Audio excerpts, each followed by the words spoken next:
cord to this computer. What a good group. What a great group. All right. Okay, a few people streaming in. Just give us a few seconds here. Some people's internet's slow and streaming in here. See Mohammed, he's a guy, he does great on Amazon. He was teaching me a few tricks.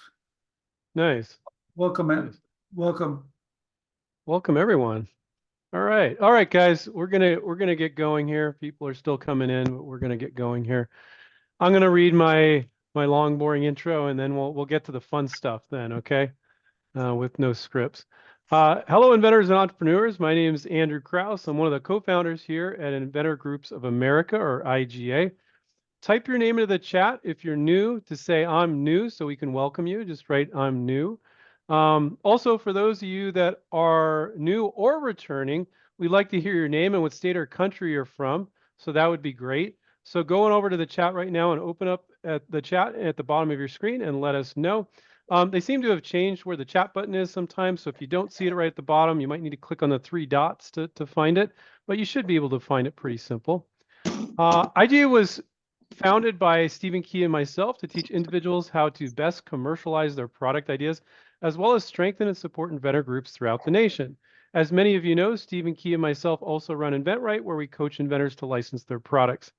Everything we do here at IGA is currently free. Yes, I said free. We got a lot of free webinars and stuff we do. IGA also has a directory of local and regional inventor groups on our website. If you're located near one, we highly encourage you to join. Please do not disclose anything that is confidential and is not already publicly available. This meeting is being recorded and will be harnessed on our website and our YouTube channel soon. If you have any questions for us, please type them into the chat. As they come to you, we'll be doing some Q&A at the end and maybe during the meeting as well. So don't wait until the end. Something comes to you, just go ahead and type it in the chat, okay? Our speaker today is Stephen Pope. He is the founder of My Amazon Guy, a 500+ person seller central agency out of Atlanta, Georgia. Stephen's team of seasoned Amazon experts helps brands optimize their listings to succeed on Seller Central. We learned about Stephen from his YouTube show, where you can find him by searching for My Amazon Guy. Our co-founder, who is also a Stephen, so I might be saying Stephen P, Stephen K here, just for simplicity, found Stephen Pope on Amazon. He said, I got to get this guy. I got to get this guy to speak to IGA. So I'm sure you guys will be equally excited to learn what Stephen Pope, AKA My Amazon Guy, has to share with you. Welcome, Stephen. Thanks for having me, everybody. Great group of people. Ben's got the best wave, though. Well, let me jump in here. Welcome, everybody. This is kind of exciting for me, and I think it's probably exciting for you, because how many times have you thought about, hey, I've got this great idea, I've got this invention, and maybe I don't want to license it. Yes, Andrew, I said that. Maybe I don't want to license it, but I want to start a business, and I want to sell on Amazon. And I can tell you, I think all of us have thought about it once or twice, because selling on Amazon, I'm going to get the full retail hit, I think. Maybe not the full retail hit, we'll find out. But I can control it, and I can start my own business. I can order inventory and sell it, and I can be in business like now. So I'm curious about this whole process. So Stephen, thank you for coming on. And maybe you could shed some light on, I've got this great invention, I want to sell on Amazon. What should I do? What's the first thing I should do? So if you're going to produce and manufacture your own products, you need to go find a manufacturer location that's going to produce it. And that's a very challenging, several month long process. After that, you're going to go open up an account on Amazon. Seller Central is what it's called. And it's a complex, dynamic process of taking your products, loading it into the portal, then starting some marketing, driving some traffic, working on optimizing the listing to improve the conversion, and hopefully it sells. So there's a lot of techniques we can talk about and a lot of challenges that you'll face along the way. And even Amazon experts, supposed experts like me, we make mistakes along the process all the time. So I love sharing some of the challenges that I've experienced to help you guys avoid those challenges because they're very taxing. Multi-thousand-dollar mistakes can be made. So wherever you guys like to focus the conversation, I know Steven's going to drive most of the questions today, but I find it way better for you guys to tell me what you are interested in hearing about. Love those questions so I can directly answer those as we're talking today. Wonderful. Guys, put them in the chat, please, and we'll find them. Stephen, you know what was really interesting? I was watching your YouTube channel. You've got over 2,000 videos. Congratulations. I think they're amazing.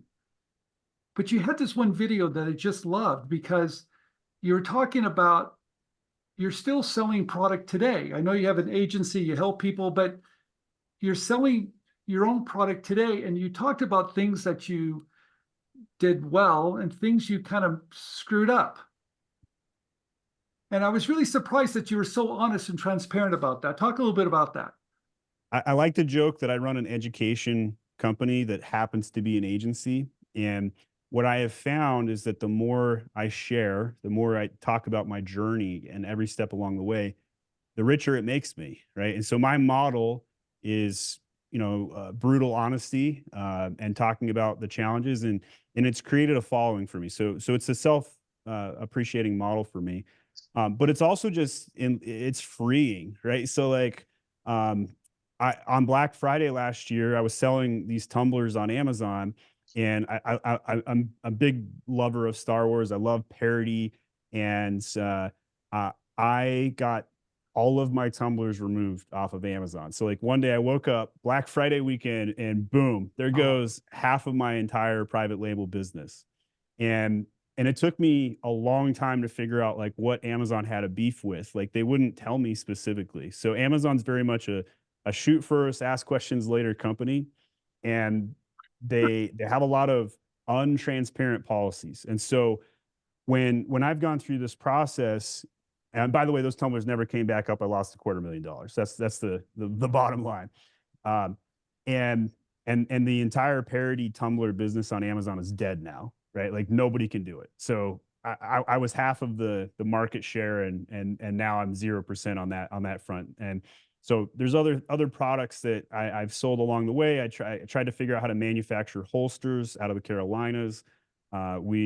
We had a clothing line, sold soaps. I started naming brands after my kids. I've got 5 kids, and I wanted to give a brand to each of my kids. It was just like a passion project for me. But I got to tell you, like during the downs, the lows on Amazon, they're pretty low, right? Like there's some grueling things.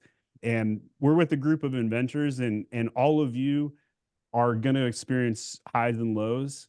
And your why that gets you through those lows must be really important, right? So for me, my ego's like up here, I can solve all these world problems. I'm going to run through brick walls. And so when I hit those lows, I channel my passion, I channel my frustration. So one day I'll log into Amazon and it's like, oh, you sell pesticides. I currently sell tweezers. I don't sell pesticides. You must pass this pesticides test to continue selling on Amazon. And I'm like, this is so stupid. Like, why is Amazon doing this?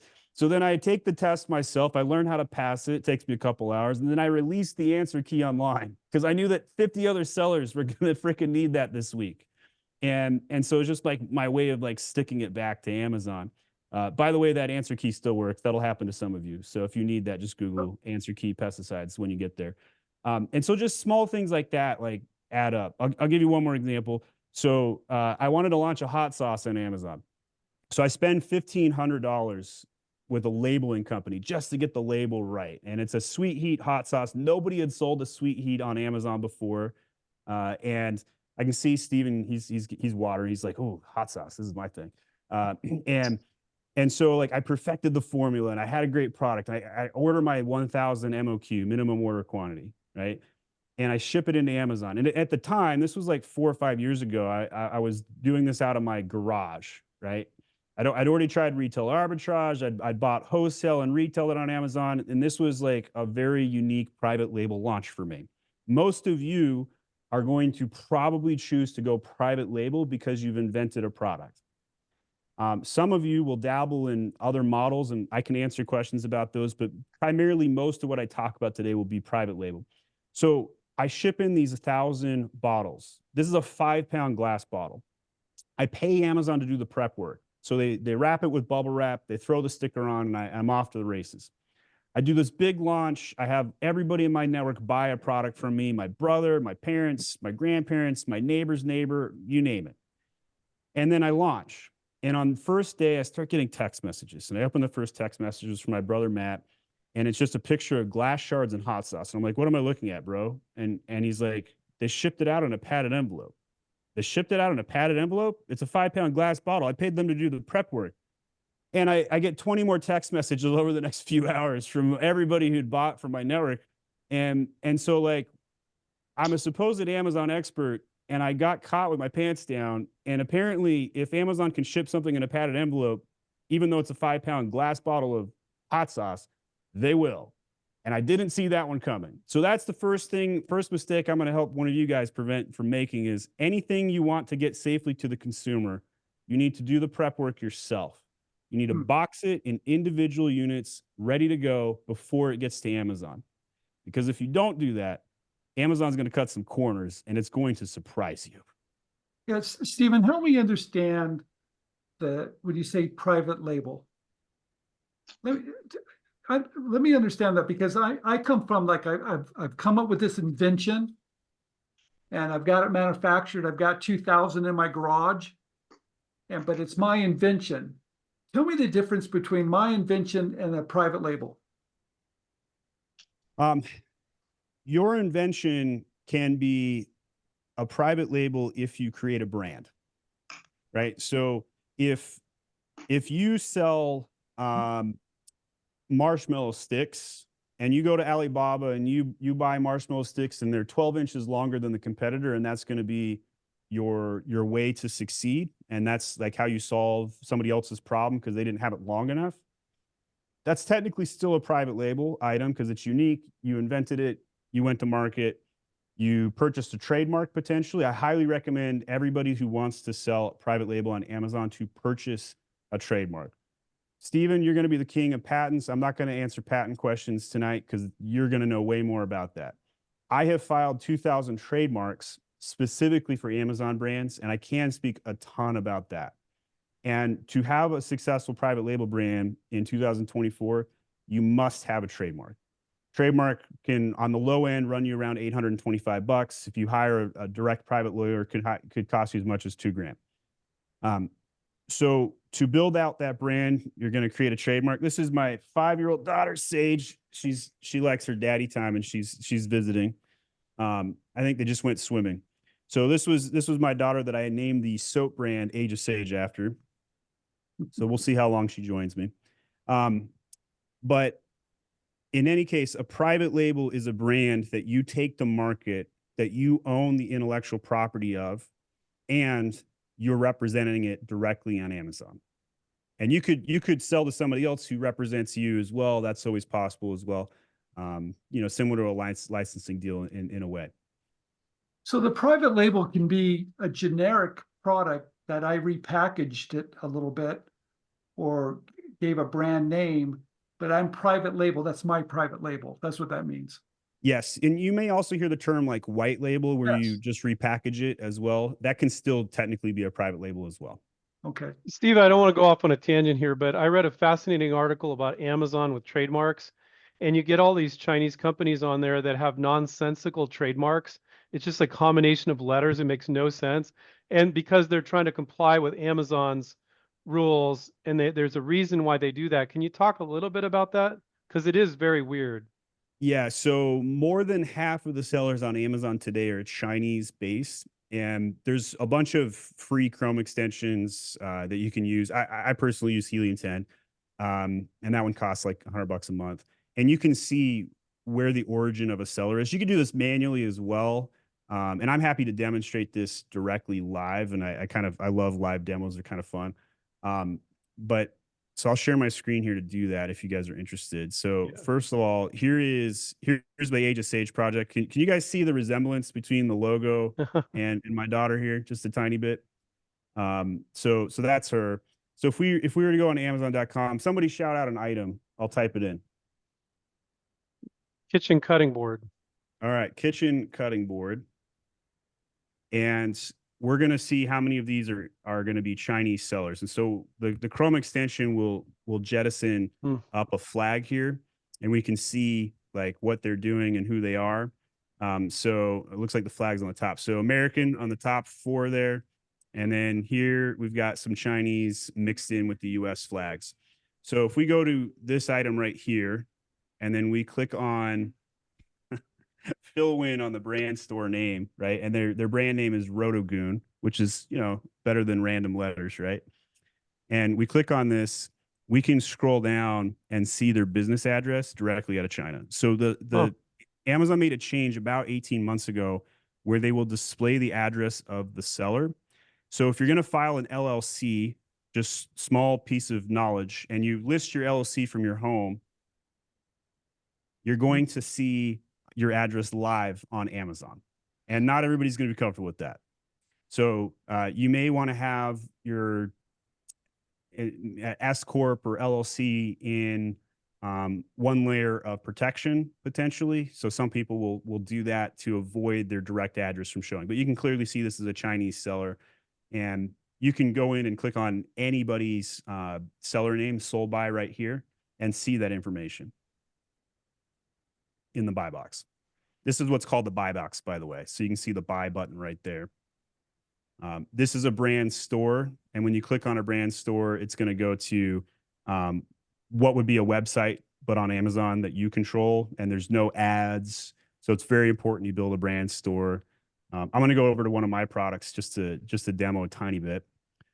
You'll notice the main image is very unique. I did a lot of A/B testing to put this together. And so your packaging is incredibly important on Amazon. Highly recommend that you guys take time to build this so it's readable. Having a keyword very large on the packaging is going to be the best tip I'm going to give tonight. Very best tip. A large keyword on the packaging will help your product sell and be clicked on. It's called CTR, or click-through rate, and will help you grow your traffic and improve your sales faster on Amazon than anything else we talk about tonight. So there's a really big public story about, I'll open up another tab here, Orange dog cleaner. This was purchased by Thrasio, a multi-billion-dollar company that just declared bankruptcy. What do you guys see on the front of the label there?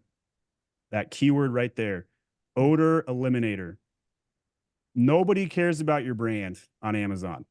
Amazon is the brand killer. Some of you are not going to like that, by the way. Some of you are going to be like, well, branding's everything. And to an extent, you'd be true. But on Amazon, it's a marketplace. And so the consumer is not coming to Amazon to buy your brand. They're coming on Amazon to buy your solution.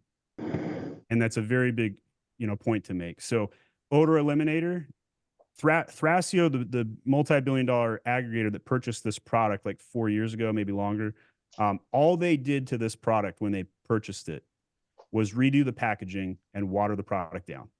That's it. And they made the keyword gigantic, and they tripled the sales in like 4 months. So we run that play all the time. Big keyword on the packaging. There's another mistake I see a lot of people make, and that is overextending their variations. Let me show you the stupidest variation I ever made for my soaps, and it's this one right here, where I thought, oh, I'm going to create some teenager-friendly soaps and call it Lit, Drip, Bussin', and Vibe.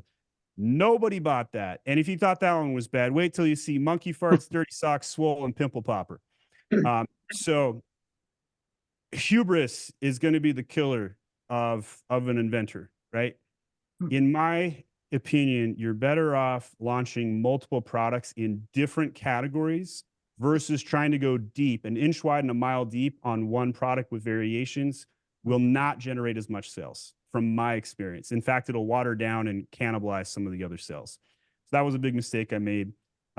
Lots of text and keyword research can be done. There's other design elements like a brand story, and you'll see some horizontal real estate, and I'm linking to all of my other products. There's a thing called enhanced brand content, where you're going to just showcase your product as much as possible.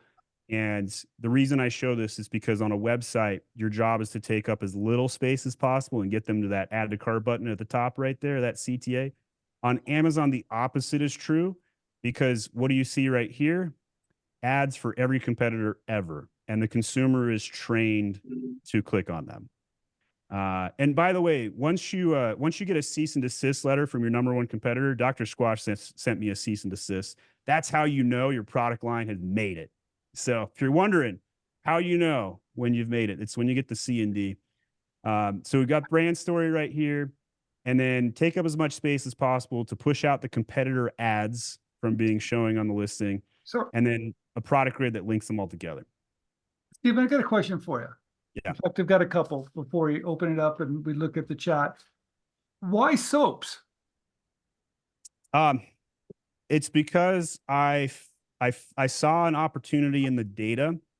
I thought it was a product that I would use in case it didn't sell. I would use it myself.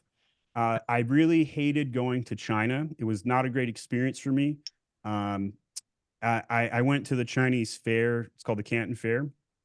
I was looking for manufacturers, I was looking for product ideas. For those that don't know anything about that fair, it's a building the size of 3 football stadiums side by side. It's gigantic. And it was overwhelming. I didn't like the culture. I didn't like the bribery and the treachery that you have to go through to do deals. And it was just a foreign world to me. So I really wanted to manufacture something in the States. And beauty products are significantly easier to manufacture in the States. So that's why I chose that niche. Okay. And then I was able to reverse engineer, reverse source that there's only 3 soap manufacturers in the States. We got samples from all 3, picked the best one, and I was off to the races. Okay. And why soaps again? What did the data tell you that you said, I want to jump into soaps? Yeah. So I wanted to go stateside. That was very important. I wanted to manufacture locally. That was the most important thing to me. And then the data showed me that there was an available market for men's artisan soaps. So I may have a feminine character on the soap.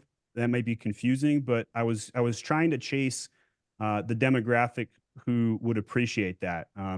To be honest, I was chasing neckbeards, and I was trying to hit a certain demographic that I thought would appreciate the kind of anime avatar, so to speak.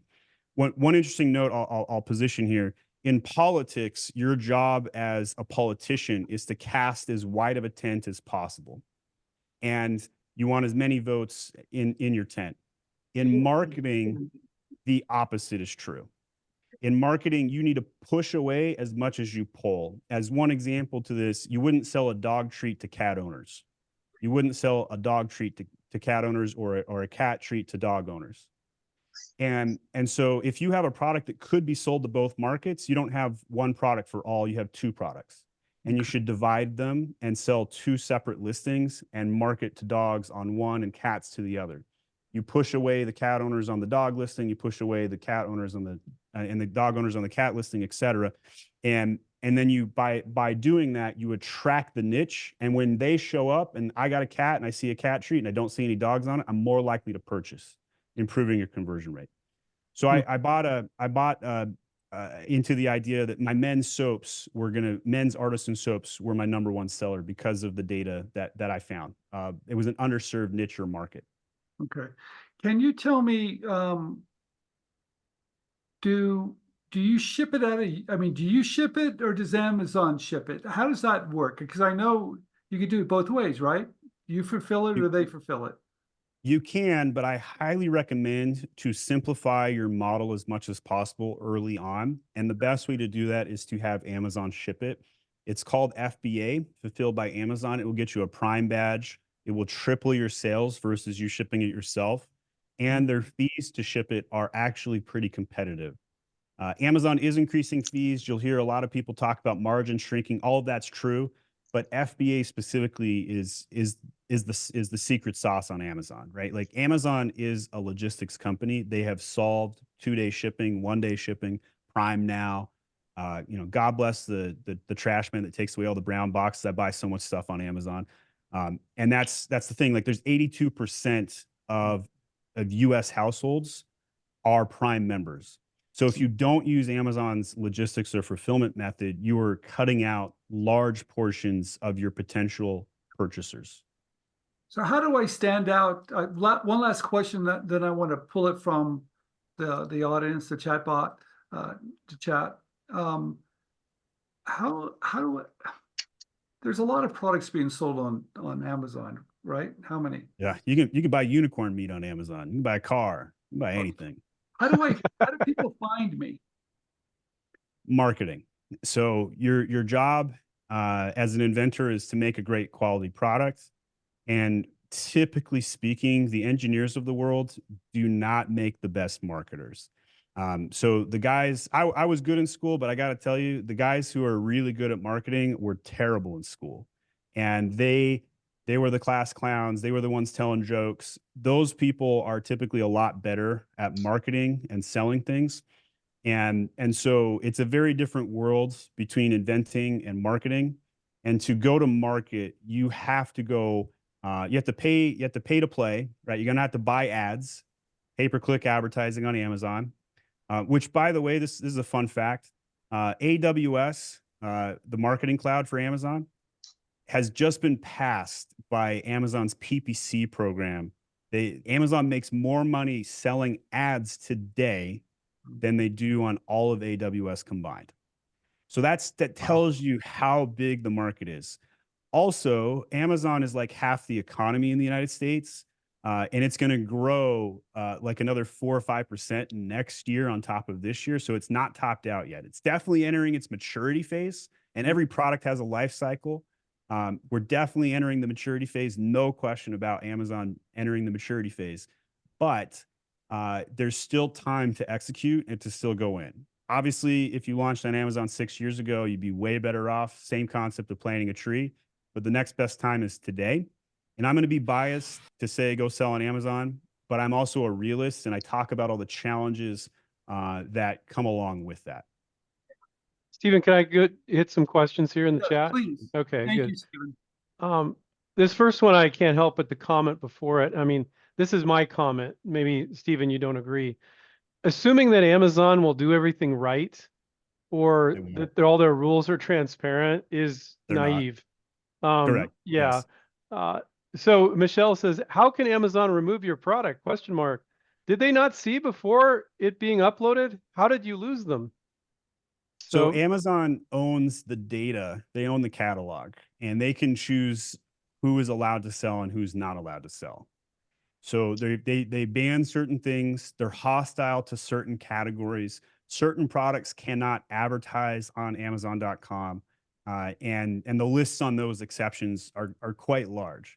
The safest category on Amazon is kitchen, home goods, outdoor, lawn and garden. Those are super safe categories.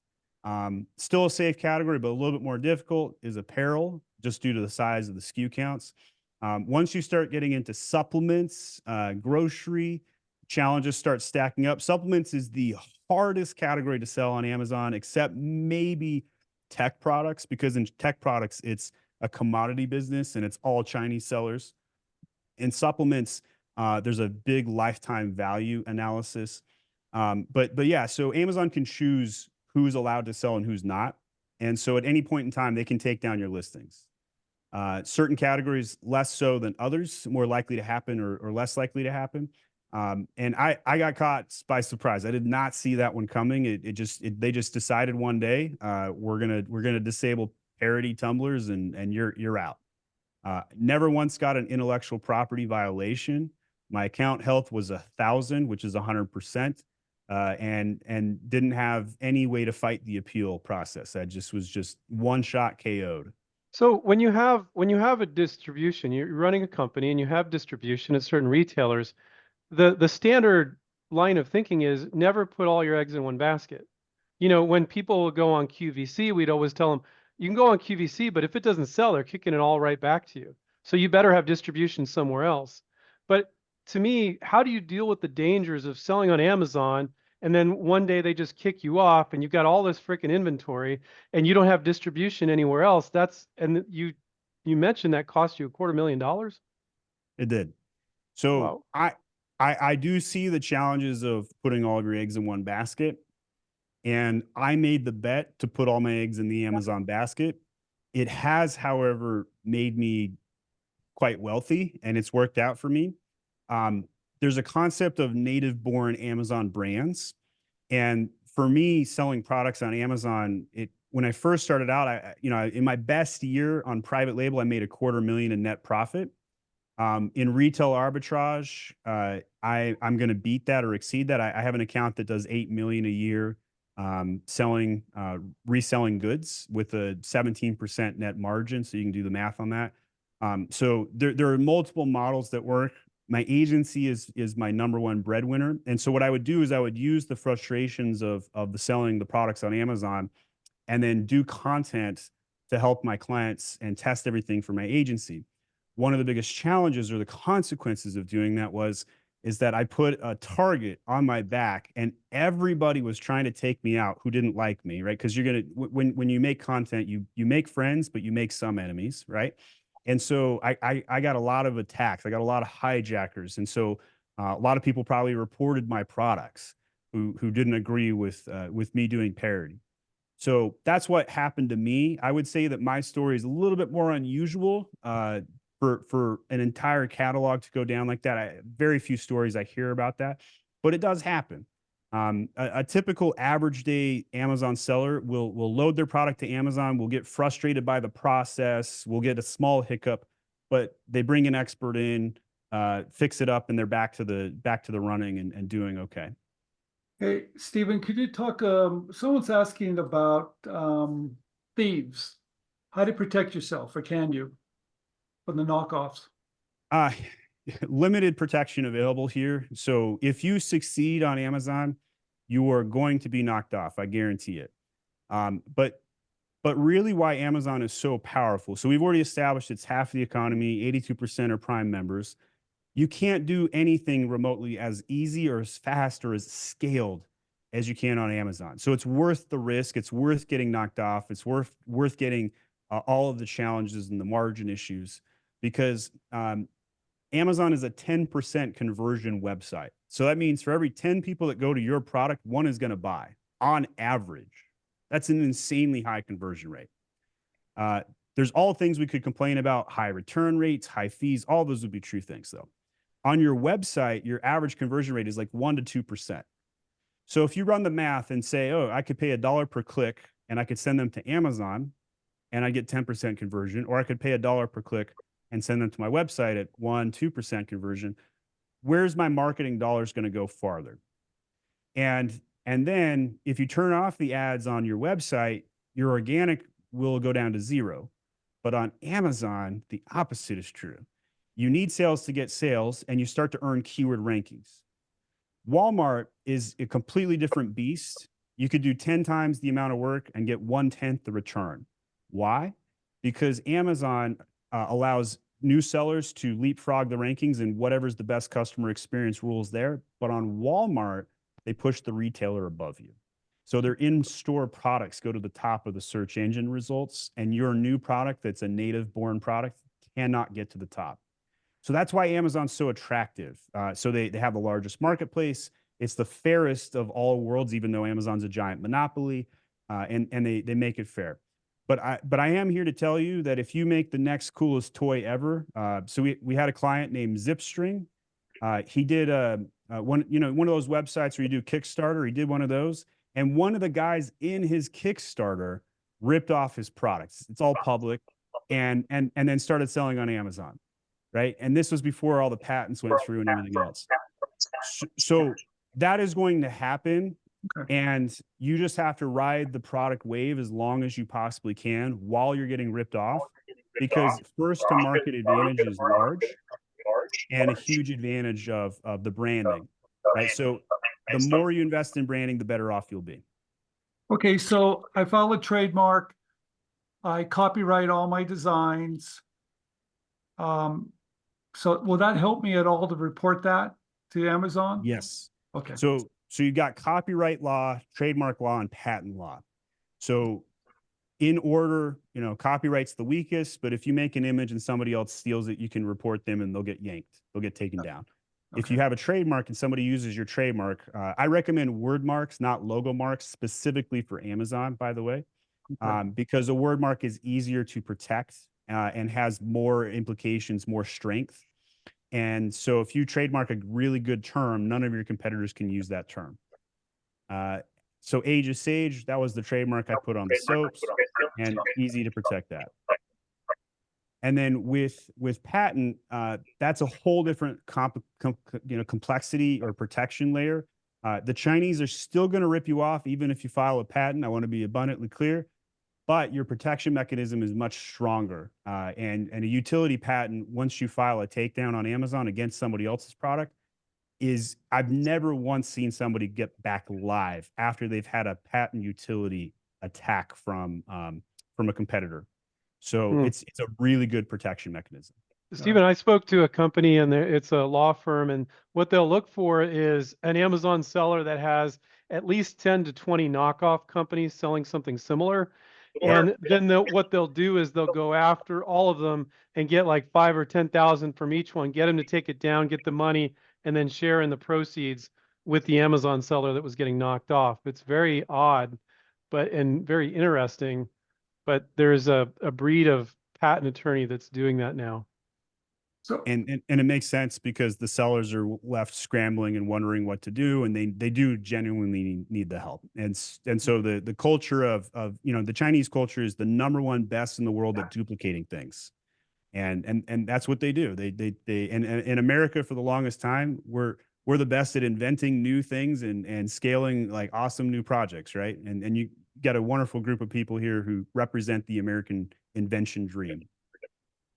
hey, tell me, someone's asked about what does Amazon get to keep? What percent? How much are they making from your product? After everything is combined, the sum total number will be around 33%. That Okay. is going to include a 15% referral fee right off the top. And then the remainder of that fees is generally logistics. And I usually pad somewhere between 10 to 13% for advertising. But 33%, give or take 1 or 2 points, depending on the category, all in, very common for most categories. Okay. So you have to pay very close attention to your profit margins. Yeah, I mean, a typical average net profit margin on Amazon is running around 15%. And if you go from industry to industry, what would you find a typical net margin for most industries? Right around 15%. So it's a standard industry in that regard. interesting. Okay. Stephen, how much product do I need to start? What's the minimum number? I would go with 1,000 quantity personally, but there's many people that bootstrap 400, 500 units. Most manufacturers, though, they don't want to do anything less than 1,000 MOQ, minimum order quantity.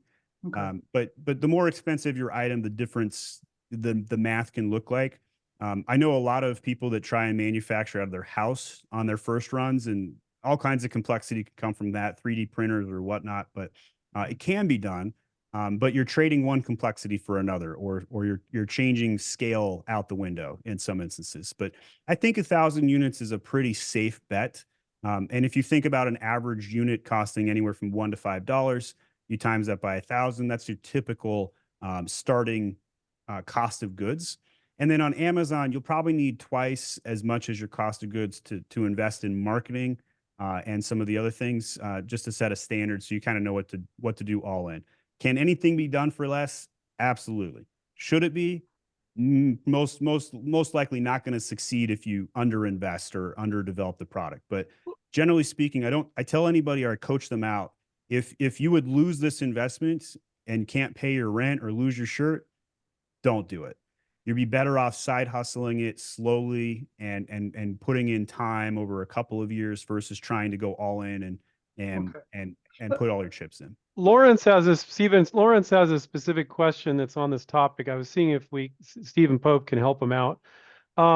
It's on profit margins. It says, I've been selling my invention on Amazon for 4 years. I spent a lot of money on marketing in 2022 with little success. Currently, my income is 1/3 of the retail price, but when all is said and done, just covers costs. Looking for partners. Your thoughts? Question mark. what is he doing wrong? Does he just simply not have enough profit margin here? Or I don't know if you, I have a good enough read on that situation. I would love a little bit more context there. sure. But there's all kinds of reasons why an Amazon brand fails. Profit margin is highly typical. Cash flow is another one.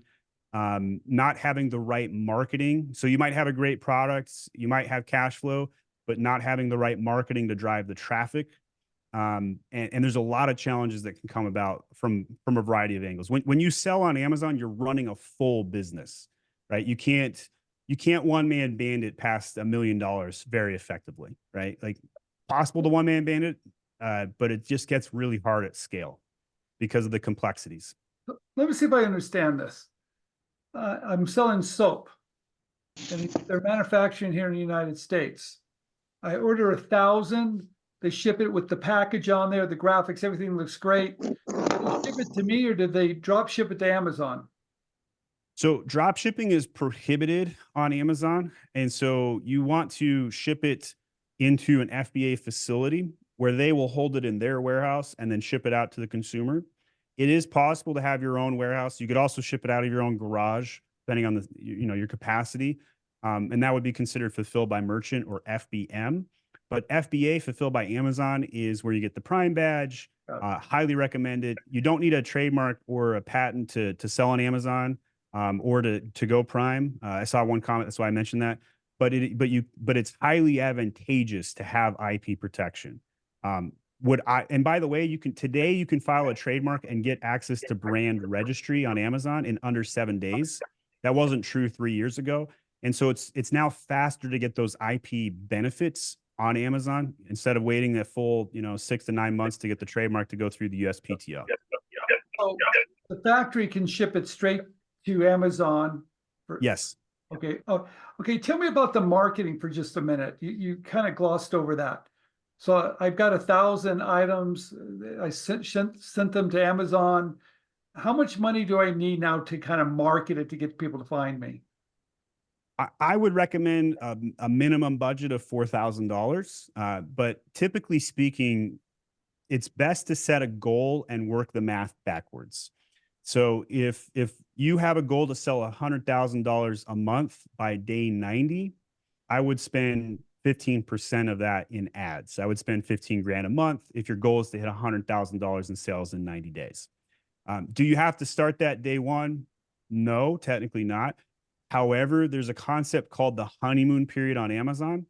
And it's a period of time when you can accelerate your keyword rankings and get additional earned exposure that you don't have to pay for.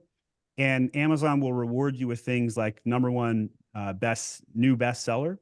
And they will also give you free traffic if you come in and in the first week burn out 100 units, 500 units in sales.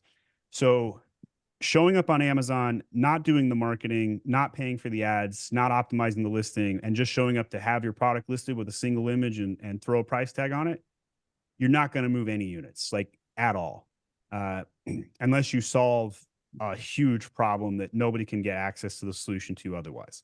Mm. So you're better off having the listing closed, having all the ads set up, shipping an FBA, have the full designs built out like the soap listing I showed, and have it beautified, have it optimized, and then flip it live, and then have aggressive advertising dollars, because what you do in that first 30 days will absolutely leapfrog your success for the next few months. Stephen, I know that Amazon they're not a bunch of Boy Scouts, but at the same time, I think this question is a little bit overdone.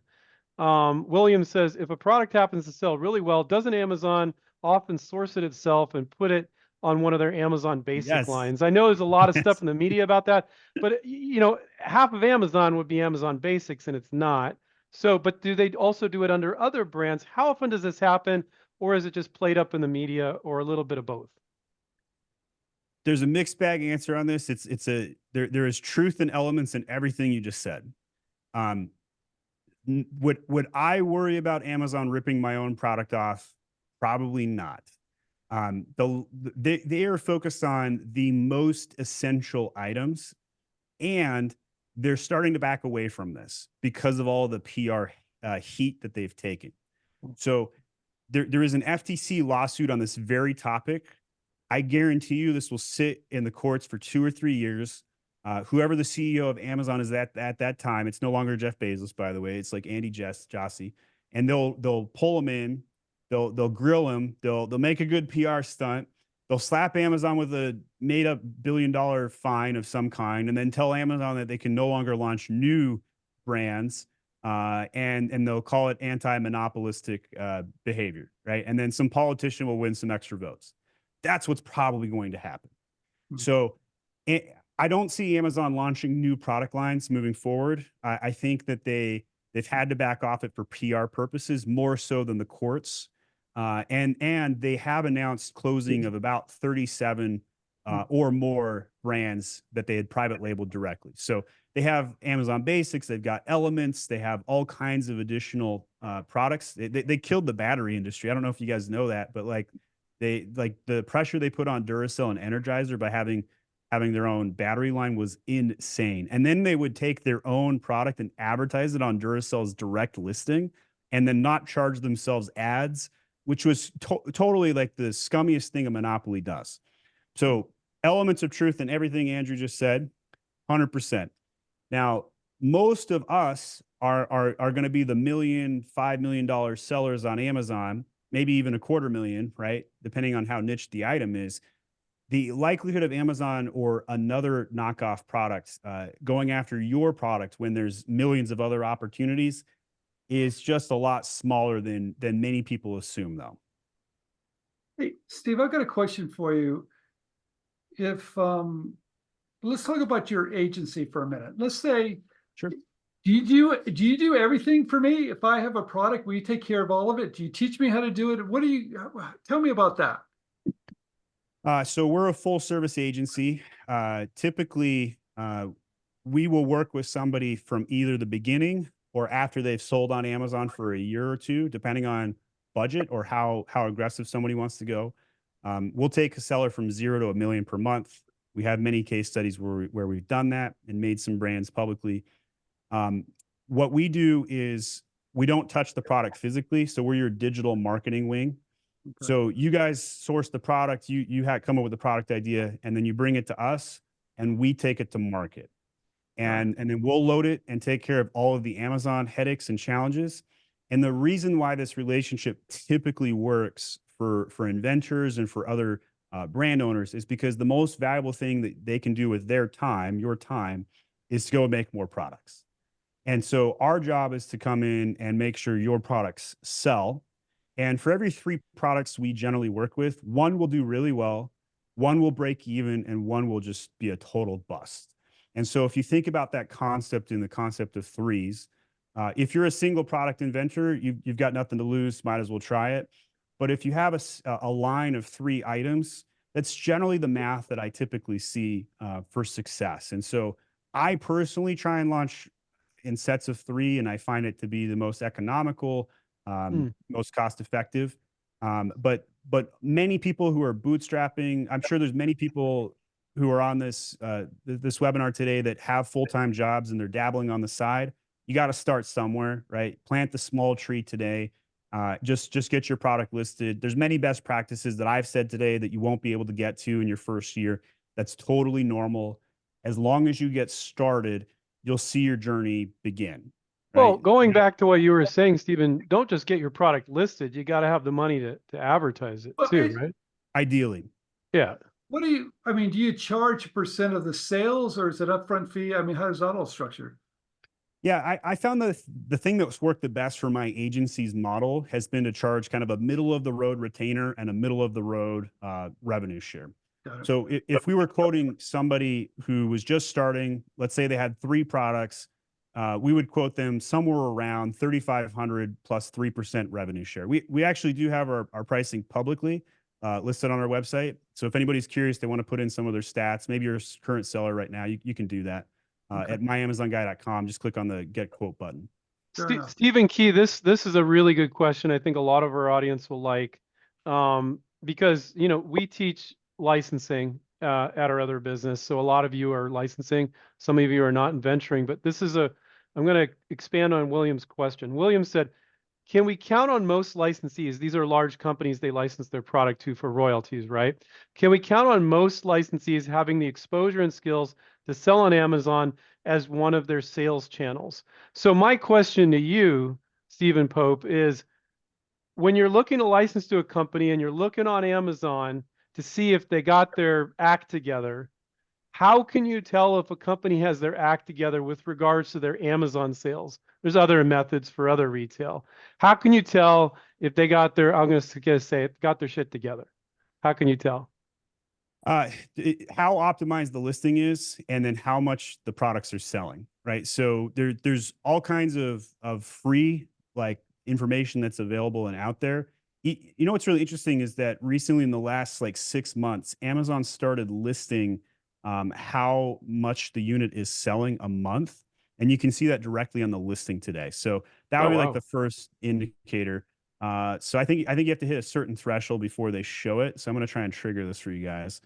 So this is my bestseller right here. It should show on this one. 100 bought in the past month right there. And that will show on the listings. You can also gauge it based on reviews, based on how optimized listings are, how many products are being sold by the company. So you can click on their brand store. So this is the brand store, and you can see like how optimized the listings are, and what's included. Okay, what do you mean how optimized the listings are? What does that mean for people that are new to this? Yeah, so showing up with a full image stack with infographics, a customer avatar, videos being shot, parentage being built, how much copies in the bullet points. Do they have a brand story that says from the brand right there? Do they have A+ content? So some sellers on Amazon skip everything I just mentioned, and they can get some sales. But the best thing that's going to represent the brand is going to require optimizing every potential element to maximize the sales. The last thing that you could do, right? So if we go back to Amazon, we type in garlic press, right? You can actually see this. And Zule Kitchen is a very large kitchen brand on Amazon. And one of the things that they did was sell their item at the lowest possible price for lengthy periods of time. So one of the tools I use is called Helium 10. It's not loading fast enough for us for a live demo here, but they showcase the price over time, and you can see how often they update the price. And what I want to show is that, like, right now they're at $10 because they're running a sale a little bit, but they launched this item at $7. And if you look at their other variations, right, and we look at some of these, they normally, it looks like they're actually running like a 50% off deal right now. But here's a case example of one where they don't have the deal, and it's at $20. They're the #1 bestseller in garlic presses. They sell, thousands and thousands of these every single, month. Each variation, that one's got 600 units. Some of these have more than others, but you can see a lot of public data, and you can see like what they're doing. And just be prepared. Probably the second best tip I'll give tonight is when you launch your product, launch it at 50% off. And it's not that you're trying to run a sale, it's that you're trying to generate sales. So the concept on Amazon, you need sales to get sales. It's a weird circular logic statement, but once you break it down, it makes some sense. The more sales you get on Amazon, the more they reward you with real estate and more SEO rankings. Therefore, when you first launch the product, there's the honeymoon period. Hit it hard, have as much advertising as you possibly can when you first get started. And by doing that, you'll have the most maximum gain early on. It's a lot harder to take a sleeper product that's been on the market for a year or two and try and get it to go up versus starting a product from scratch. So it's a starter advantage. Also, best time of the year to launch a product might be interesting to you. And that is November 1st through the Christmas season is the absolute best time to launch a product on Amazon. I love launching products in Q4. Some people are like, oh, that doesn't give you any time. And you'd be right. You have to be like super ready, and you'll stock out with the Christmas rush. And there's all those kinds of challenges. Those would be true. Next best time to launch a product on Amazon is just simply today. There's no second best launch window unless you have like a a Mother's Day product launching May 1st or another seasonal type item. Hey, here's a Wow. question from Jennifer. Good answer. If you had to choose one source for your data marketing research, which one would it be? I like Helium 10's data. Jungle Scout's another close, very common one for just getting started Amazon sellers. If you look up Helium 10 or Jungle Scout competitors, you'll find another 20 different tech tools. And the market is very commoditized. You can pick up a tech tool for under $100 a month and get access to tech that used to cost $5,000 a month on websites. So I used to pay $5,000 a month for Conductor Searchlight, which was an SEO tool for websites.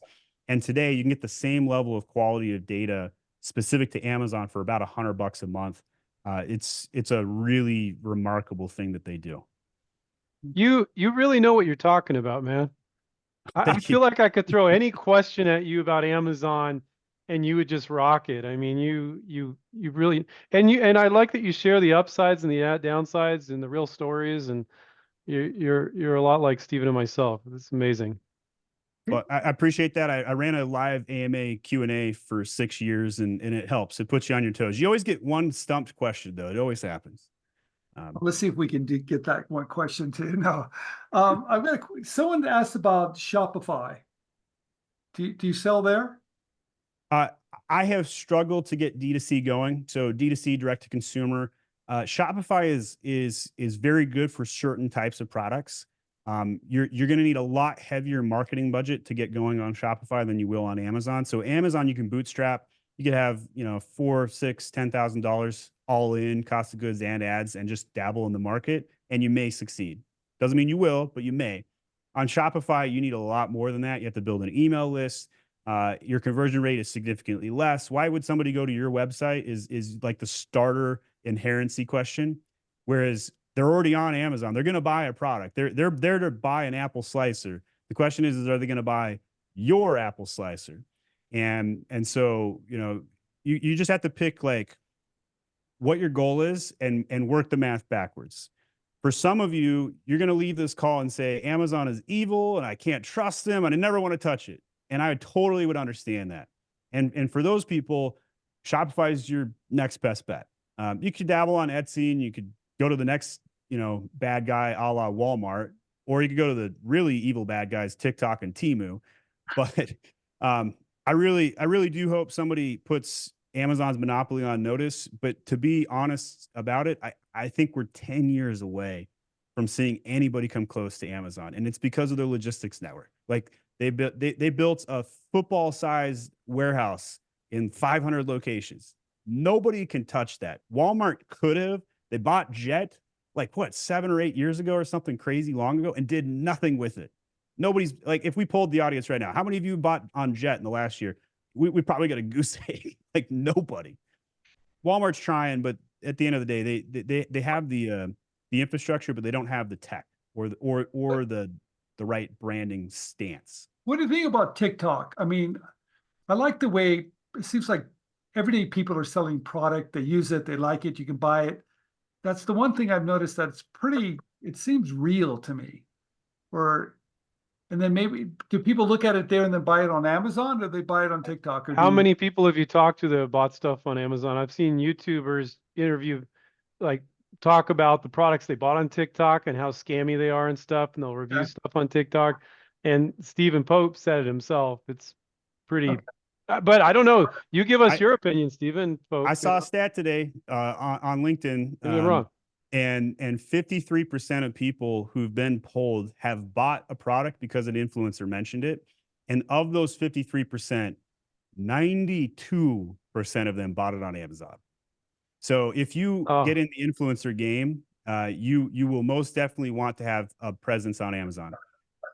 Some people are worried that if they have both Amazon and Shopify, that it will cannibalize their Shopify sales. I am here to tell you that it will actually probably prevent you from losing the sale. The people so we've already established Shopify 1 to 2% conversion rate, Amazon 10% plus. Okay, so you're already minimum 6x, could be more than that on a conversion boost. And so what happens is that somebody will learn about your products, maybe go to your website, but then they like check Amazon before they go through the checkout funnel. Why? Because they don't want to give you your credit card information. They don't trust you. They don't want to wait a week for your item. They want 2-day prime, ship now, high quality return, so I can trust the product. And by the way, some of you who want to break into retail, guess what the first thing a lot of these retailers do? They look at your Amazon reviews. And if you can't make it on Amazon, why would they pull you into the retail store? That's a lot. I hear a lot of feedback like that. Hmm. What about cannabis? When's that coming to Amazon, or is it on Amazon? It won't. I thought it would have by now, to be honest. And so I don't know anything about cannabis. That's definitely not my world. But I will tell you that it's a very hostile category. Like even anything hemp related. If you're in hemp today, I would not go to Amazon. I think it's over inundated, well past the opportunity zone for that particular product line. Oh, really? Interesting. Wow. What do you guys think? Well, We're come up on the hour, you guys. I want to be very respectful of everybody's time. What do you guys think about this webinar? Thumbs up, thumbs down? Does it drive you crazy? I kind of liked it myself. Oh, thank you guys. Good thumbs up. speaking Yeah. of thumbs up, we got to do a quick family shot here. So give a thumbs up or a wave, either one. I'm going to capture a couple screens. Here we go.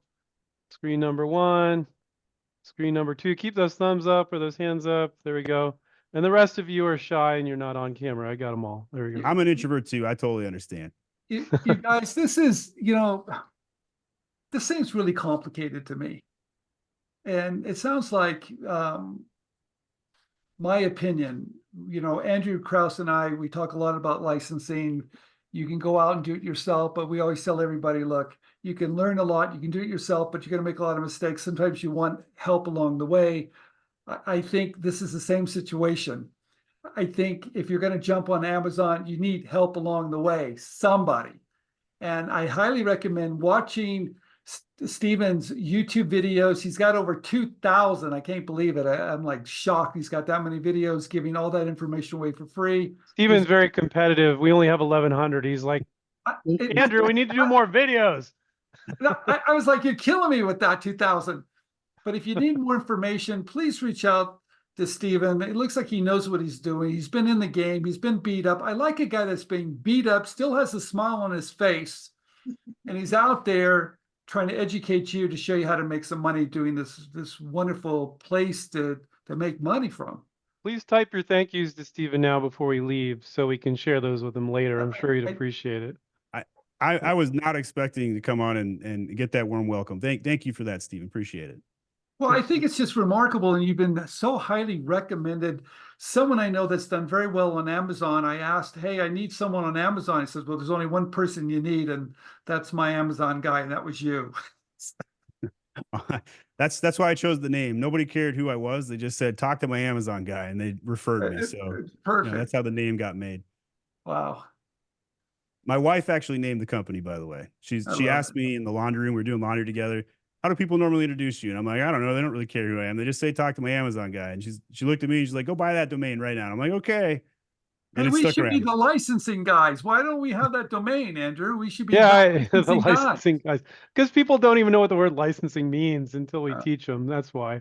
But they know what Amazon is.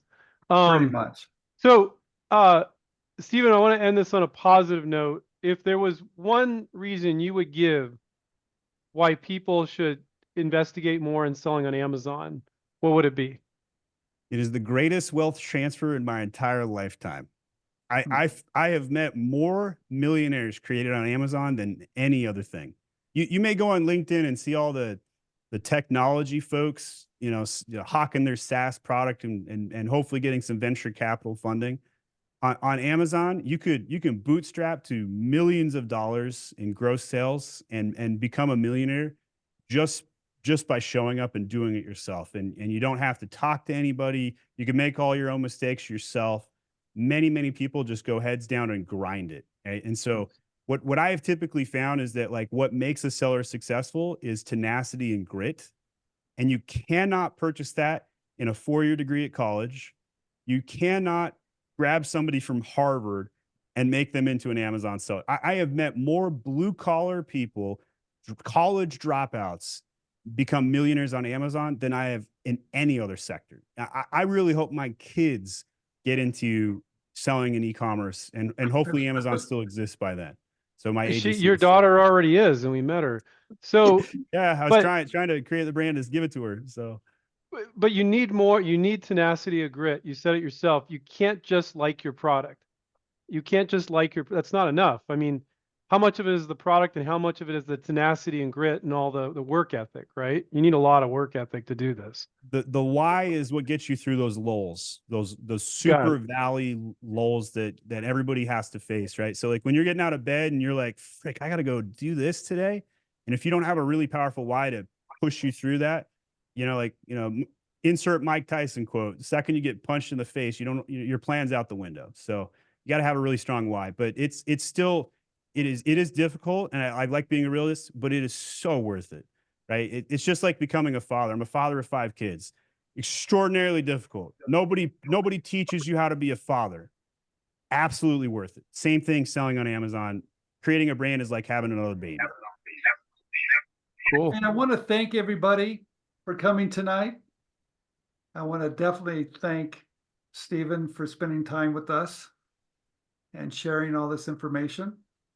And Andrew, I love this. This is really kind of fascinating. I learned more on this presentation I have in a long time. So Stephen, thank you very much. And I want to thank everybody My for pleasure. Thank you. Thank you. All right. Take care. Keep inventing, everybody. See you next time. Good night, Bye. everybody. Thank you.